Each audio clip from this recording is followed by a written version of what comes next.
विकासरत्न विलासराव देशमुख कारखान्याची सर्वसाधारण सभा झाली। आज 20 ऑगस्टला या जिल्ह्याची महत्त्वाची बँक, शिखर बँक ज्याला म्हणू आपण, त्या जिल्हा मध्यवर्ती बँकेची या ठिकाणी सभा संपन्न होत आहे। एखाद्या मंगल कार्यासाठी, एखाद्या लग्नासाठी आपण जावं उत्साहाने, आपली हाजरी लागली पाहिजे, आपला अक्षदा आशीर्वादाचा पडला पाहिजे, या भावनेत आपण सारेजण या सभा मंडपामध्ये या ठिकाणी बसलेले आहात।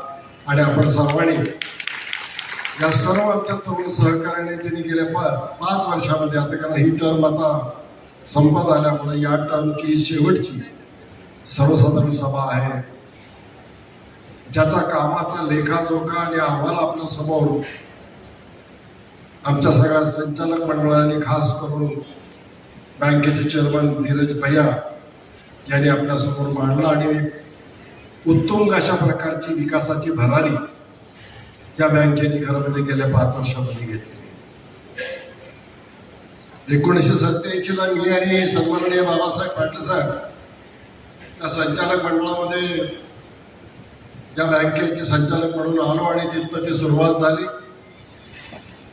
पुनर्वसनामध्ये असलेली बँक आज साधारणपणे 40 वर्षामध्ये राज्यातलीच नव्हे तर देशातली नंबर 1 ची बँक म्हणून तुमची लातूर बँक या ठिकाणी नावारूपाला आलेली। आणि हे सगळं करण्याच्या मध्ये या जिल्ह्याला लाभलेलं नेतृत्व आदरणीय शिवराजजी पाटील चाकूरकर साहेब असतील, आदरणीय डॉक्टर शिवाजीराव पाटील निलंगेकर साहेब असतील, लोकनेते आदरणीय विलासरावजी देशमुख साहेब असतील, या सर्वांच्या मार्गदर्शनाने आणि त्यांच्या कार्यपद्धतीने त्यांनी जी दिशा दाखवली त्या दिशेनं वाटचाल करत या बँकेने ही सगळी प्रगती केलेली आहे, एक विकास झालेला आहे। ही बँक केवळ संचालक मंडळाची नाही आहे, केवळ ठेवीदाराची नाही आहे, केवळ अधिकाऱ्याची नाही आहे, केवळ गट सचिवांची नाही,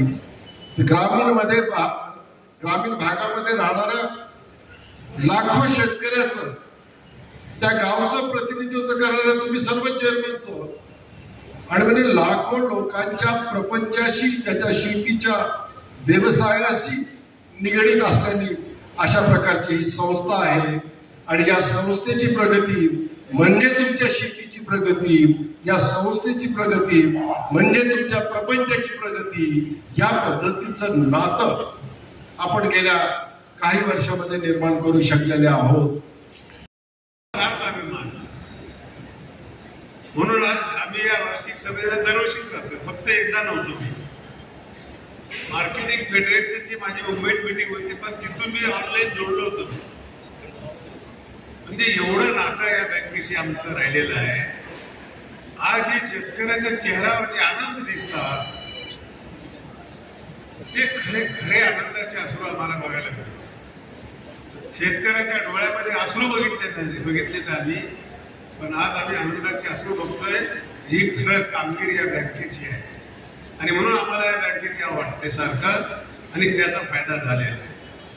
म्हणून 17 ऑगस्ट 84 रोजी बँकेत झाला असता हा प्रवास काही सोपा नव्हता मित्र। आणि अशा प्रकारची वसुलीचे मेळावे घ्यावं जगात कुठं घडले का नाही मला तर माहिती नाही, पण दिलीपराव देशमुख साहेबांनी हे मात्र घडवून दाखवलं। लोकांनी प्रचंड प्रतिसाद, पैशाचे बांधून दिले, पेटे बांधून, शाली घालून, सत्कार करून, आणि त्याच्यामुळं लोकांचा विश्वास संपादन झाल्यामुळं आज ही परिस्थिती बदललेली आहे। आणि कुठेही आहे एखादी संस्था मोठी होत असते त्यावेळेस लोकांचं सगळ्या लक्ष तिकडे जात आहे।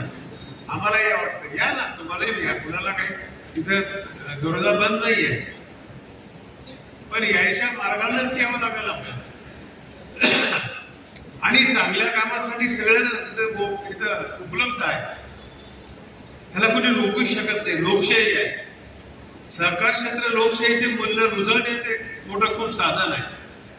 या बँकेने यापूर्वी देखील करून दाखवलं।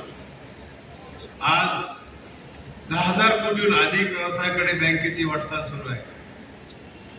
त्यावेळेस आकडे जर बघितलं ना, माझं 2.5 कोटी तालुक्याचं वाटप होतं. 2.5 कोटी.